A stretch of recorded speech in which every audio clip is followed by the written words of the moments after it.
안녕하십니까. 저는 인천에 있는 안과 전문병원 한길안과병원에서 행정부원장으로 일하고 있는 박덕영입니다. 오늘 얘기의 주제인 알약 쉽게 삼키는 법이 나와 있는 건강서적이죠. 책 아프면 소문내라의 저자이기도 합니다. 여러분 만나 뵙게 돼서 반갑습니다. 안녕하세요. 저는 다행히 이비인후과 전문병원의 두경부 파트를 맡고 있는 이비인후과 전문의 권계한입니다. 만나서 반갑습니다.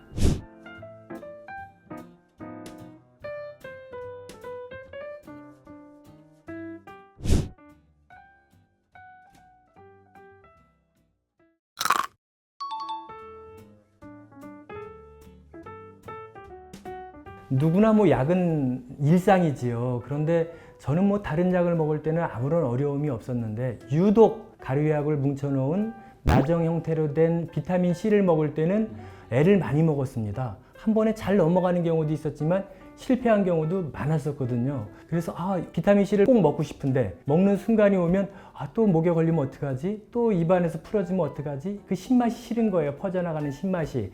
그래서 약국에 가서 좀 코팅 형태로 된 비타민C는 없는가 찾아보니까 없더라고요. 드링크제라든가 그런 건 있어도 약 형태로 되어 있는 건 없어서 이걸 어떻게 풀어야 되나 그러는데 어느 날 아침 비타민C를 먹다가 정말 우연히, 세상 일이 계획대로 되는 건 아니잖아요. 근데 정말 우연히 쑥 넘어가는 거여서 어떻게 된 거지? 반추해 보니까 제가 혀끝을 아랫입 몸에다 딱 밀착했던 거예요. 그래서 또 한 번 먹어봤죠.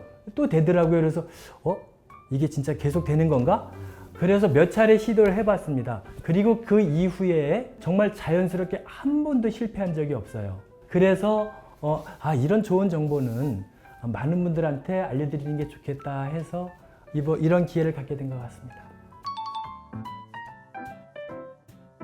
제가 책을 썼으니까 약 먹는 법을 알아야 되니까 약의 종류도 한번 확인해 보니까 약은 크게 세 가지 종류로 나눌 수 있는 것 같아요. 먹는 약, 바르는 약, 붙이는 약. 또 다른 방법으로는 이제 외용약, 내복약 이렇게 두 가지로 분류하기도 하는데 원래 이제 바르는 약이나 붙이는 약은 외용약이라고 할 수 있죠. 그런 거야 별 문제가 없죠. 그런데 이제 내복약, 먹는 약이 문제인 거죠. 먹는 약은 경구약이라고도 하고 내복약이라고도 하는데 형태에 따라서 이제 알약 형태로 되어 있는 게 있고 캡슐제로 되어 있는 게 있고 또 가루약으로 되어 있는 것도 있고 물약으로 되어 있는 것도 있고 시럽제로 되어 있는 것도 이렇게 다양하게 있습니다. 근데 이제 그 중에서도 다른 약들은 크게 먹는데 지장이 없는데 이제 알약이 문제인데 알약도 포장 방법에 따라서 종류가 많더라고요. 이를테면 이제 이렇게 가루를 뭉쳐놓은 나정, 비타민C가 대표적인데 또 당의정, 장용정, 또 설화정, 또 트로키제, 추정 이렇게 여러 가지가 있는데 설명드리자면 당의정은 필름을 씌운 거예요. 단맛이 나는. 장용정은 장에서 녹게끔 돼 있는 약이고 설화정이라는 것은 한자로 돼 있으니까 혀 밑에서 녹는 약. 대표적인 게 이제 협심증 환자들이 먹는 니트로글리세린 같은 게 되고요. 그 다음에 이제 트로키제라고 녹여서 먹는 약 입안에서, 그리고 추정이라고 씹어 먹는 약, 여러 가지가 있습니다. 근데 그 중에서도 제일 문제되는 건 아마 많은 분들이 나정을 먹는 거일 거예요. 나정은 코팅이 안 돼 있는 약입니다. 가루약을 압축해서 뭉쳐놓은 약이에요. 그러니까 입안에 들어가면 침을 만나거나 물을 만나면 금방 풀어지죠. 그래서 많은 사람들이 아마 그 나정을 먹는데 곤란을 겪는 분들이 많을 거고요. 그 나정 가운데 국민들이 제일 많이 애용하는 게 아마 비타민C가 아닐까 합니다. 그럼 왜 제약회사에서 이렇게 각기 다른 형태로 약을 만들었을까? 그것은 이제 체내 흡수율과 관련이 있답니다. 흡수율을 최대한 높여야지 약의 효능이 빠를 거 아니겠습니까? 저도 맨 처음에 비타민C를 할 때 왜 좀 이렇게 당의정이나 이런 형태를 안 만들었을까? 왜 다 나정으로 만들었을까? 아마 그것은 빨리 위에서 녹으라고 그런 게 아닐까 싶습니다. 그러니까 토달지 말고 무조건 약은 그렇게 생겼으면 이게 내 몸에 들어와서 빨리 효과를 발휘하라고 그렇게 만들어졌구나 생각하고 드셔야 될 것 같습니다.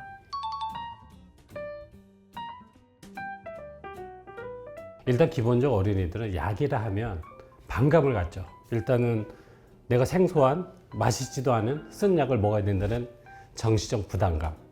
우리가 이제 생리적으로 보면 혀는 크게 나누면은 전체 혀 중에서 앞에 3분의 1은 움직이는 혀, 뒤에 3분의 1은 고정형입니다. 얘는 볼륨을 담당하고 얘는 움직이는 혀입니다. 그러니까 예를 들어서 맛있는 거는 웨이브를 통해서 뒤로 넘기고 맛없는 건 앞으로 내밀어요. 그러니까 약은 기본적으로 딱 들어오면 100개 심리적 부담이 있습니다. 이걸 넘기면 안 된다는. 그러니까 그런 심리적 부담 때문에 넘기는 거에 대한 부담감. 그게 몸에 발현돼서 잘 못 먹는 거죠. 근데 연세 드신 분들은 기본적으로 우리가 나이가 먹어감에 따라 그런 노화 현상 중에 하나가 입이 말라요. 우리 입이나 후두, 인두 부분에서 가장 좋은 첫 번째 조건이 습도거든요. 근데 이 습도가 없으면 연화, 즉 삼킴이나 그런 연화 운동을 방해를 하게 됩니다. 그러니까 연세 드신 분들이 입안이 마르고 그런 상태에서 알약을 넘기게 되면 안 넘어가죠. 특히나 이제 제형에 따라 좀 틀려요.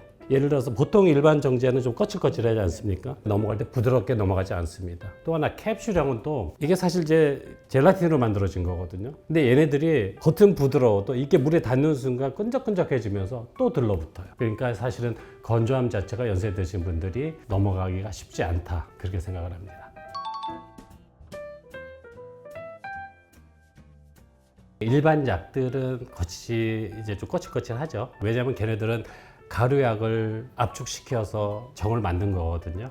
캡슐은 우리 젤라틴 성분 안에 그 안에 약을 넣은 겁니다. 압축을 안 하는 이유는 효능이 떨어져요. 그래서 가루 형태로 캡슐에 넣어 놓고, 근데 얘네들이 냄새가 좀 독하되거나 아니면 반감을 살 수 있는 그런 향이 있다거나 아니면 부작용을 일으킬 만한 성분이 있는 경우는 캡슐 안에 넣습니다. 목적이, 의미가 다 틀린 거죠. 나정 같은 경우는 먹을 때 거칠거칠하니까 입서부터 들어갈 때 쉽게 녹기 시작해요. 저도 어렸을 때 기억에 약 주면 입안에서 우물을 하면 못 넘겨 하다 보면 다 가루가 돼버려요. 그러다 보면 위장까지 흡수 못하고 뱉기도 하고. 그러니까 얘네들은 그래서 못 드신 분을 위해서는 입을 벌리고 혀 단계를 거치지 않고 미리 목으로 넘겨서 목을 제끼고 먹는 겁니다. 근데 캡슐은 좀 틀린 게, 캡슐은 안전하단 말이에요. 방어막이 이미 형성돼 있어요. 그렇기 때문에 얘네들은 먹을 때 혀 단계부터도 넣어서 물과 함께. 근데 이제 우리가 생리적으로 책에도 쓰셨지만 일부 연구한 팀들에서 캡슐 같은 거는 고개를 숙여서 먹으라고 되어 있습니다. 이 이유는 목을 제끼면 목이 수축돼가지고 사실은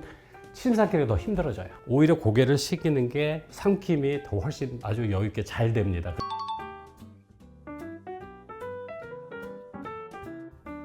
하이델베르크 대학에서 그 미국 가정의학 연보에 발표한 건데 오래된 자료입니다. 인터넷 검색하다 보면 그 연구 자료를 인용한 약사님들의 약 잘 삼키는 법이 굉장히 많은데, 거기서 소개된 거는 두 가지 방법입니다. 하나는 사이다병 요법이라고 이름 붙여져 있고, 하나는 구부리기 요법이라는 이름을 붙여져 있는데, 사이다병 요법은 우리가 보통 약을 먹을 때 맨 처음에 똑같죠. 혀 위에다 약을 올려놓고 물병을 입에 단단히 고정한 다음에 약과 물을 동시에 삼키는 거예요. 해봤습니다. 잘 쉽지 않습니다. 알약을 넘길 때 주로 그런 거를 권유를 하고, 두 번째 방법은 구부리기 요법이라는 방법인데요. 알약을 혀 위에 올려놓고 물을 이제 입안에 채운 다음에 목을 가슴 쪽으로 이렇게 숙이고 가슴을 구부린 다음에 꿀꺽 삼키라는 거거든요. 그게 이제 구부리기 요법이라고 소개되어 있습니다. 근데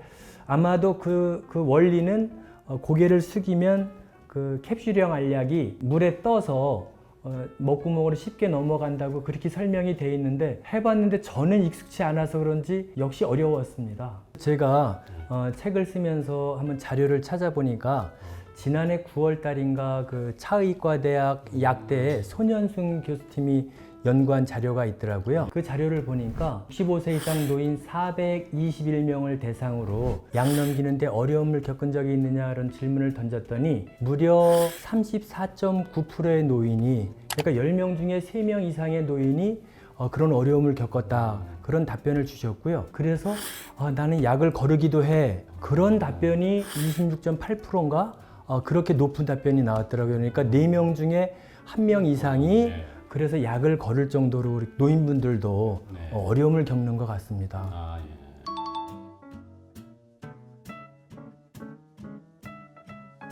여러분, 그러면 제가 알약 쉽게 삼키는 법을 한번 시범적으로 보여드리도록 하겠습니다. 약을 먹기 전에 제가 손을 닦고 왔는데요. 우선 약을 개봉하겠습니다. 대개 비타민C 다 이런 형태로 되어 있습니다. 나정 형태입니다. 잘 풀어집니다. 그러면 제가 한번 먹어보겠습니다. 그런데 여러분, 약 드시기 전에는 미리 물을 한 모금 마셔서 목을 충분히 적셔주는 게 좋습니다. 알약을 혀위에 올려놓고요. 그 다음에 물을 3분의 2 이상 가득 채운 다음에 입술을 다물고 혀 끝을 아래 잇몸에 밀착한 다음에 음식물 삼키듯이 꿀꺽 삼킨 겁니다. 너무 쉽고 단순하지 않은가요? 그런데 주의할 게 있습니다. 절대 혀 끝이 잇몸에서 떨어지지 않도록 그것만 명심하면 됩니다. 그러면 성공할 수 있습니다.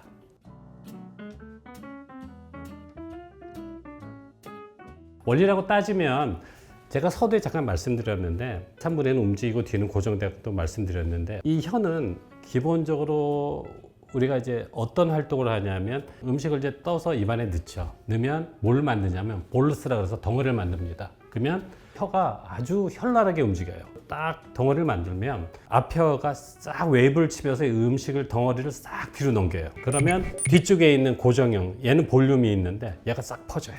그러면 이제 인두로 넘어가요. 인두가 어디냐면 입에서 혀 끝에서 그 다음에 이제 목으로 나오는 기역자 꺾이는 부분이에요. 딱 거기서 덩어리가 싹 넘어가요. 기도 뒤에 식도가 있게 되는데 이 앞에는 후두개라는 게 있어서 기도를 딱 막아요. 우리 근육은 두 가지가 있습니다. 내 마음대로 움직일 수 있는 근육, 그 다음에 또 하나는 내 의지와는 상관없이 반사신경이 열려요. 식도 관략근이 확 열리죠. 그러면 열리면서 음식이 넘어가게 됩니다. 그런데 아까 말씀하신 그런 혀를 쫙 푸는 게 입이 건조하든 아니면 어린애들이 그런 반갑 때문에 혀를 내리는 반갑, 그거를 애초에 없애는 거예요. 어른도 마찬가지예요. 내가 약에 대한 불신을 갖고 거부감을 갖기 시작하면 혀는 경직됩니다. 그럼 어떻게 되냐면 혀의 움직이는 앞부분이 자꾸 입천장에 닿아요. 삼키는데 혀가 굳어지면 안 넘어가겠죠. 목구멍은 삼키는데 혀를 붙이면서 넘기는 거예요. 근데 본인이 말씀하신 것처럼 혀를 잇몸, 아래 잇몸에 쫙 뻗는다는 소리는 걔네들 둔덕을 없애는 거예요. 그럼 공간을 만들어주니까 일단 요 단계까지 성공한 거죠. 그 다음에 뒤쪽에 있는 것만 삼켜주는 그런 동작만 하게 되면 거기는 내 이제 수익원으로 내 의지대로 할 수 있으니까, 그러니까 애초에 거부할 수 있는 그런 전제 조건들을 하나 없애준 거죠. 그러니까 굉장히 큰 발견하신 것 같습니다.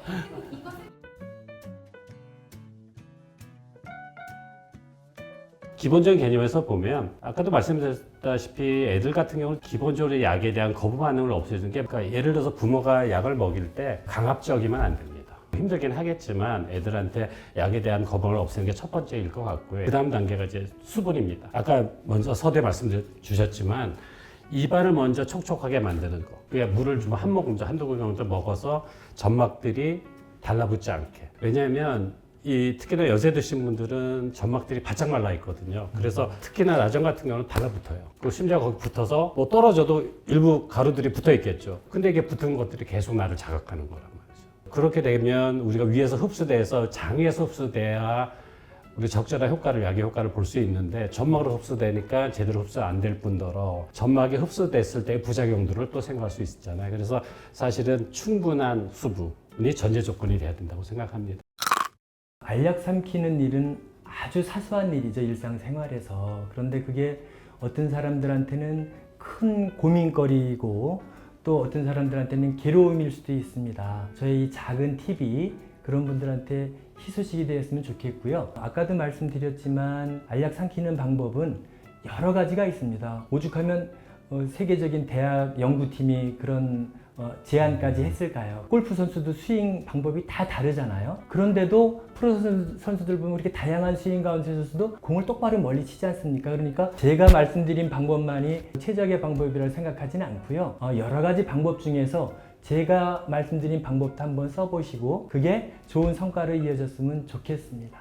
1번도 수분, 2번도 수분, 3번도 수분이라고 생각이 들고요. 애들 같은 경우에는 그런 강압적 분위기, 뭐 예를 들어서 빨리 먹으라는 둥, 뭐 약을 이렇게 못 삼켜 이렇게 구박을 주거나 그러면 심리적 부담을 가면 생은이 돼서 알약에 대한 부담감이 꽤 생길 수 있습니다. 그래서 어렸을 때부터 좀 더 자유스러운 분위기에서 부담 갖지 않게 약을 먹이는 환경을 만들어주는 게 첫 번째로 생각이 들고요. 두 번째, 노인이 돼서 노인분들에 한해서는 충분한 수분을 통해서 이미 점막들을 좀 윤기 있게, 뭐가 들어가면 미끄러져 내려갈 수 있게 만든 상태에서 충분한 물을 드시면서 약을 드시는 게 아마 도움이 될 것 같고요. 개인적으로는 제가 보호자님께 참 좋은 내용들 많이 들어서 저도 실제로 외래 보거나 환자들을 볼 때 상킴장, 연화장에 있는 경우는 반드시 약 먹을 때도 아마 자기가 있을 거로 생각이 들어요. 아니 적극적으로 저도 활용을 해서 도움이 되도록 하겠습니다. 아유, 감사합니다.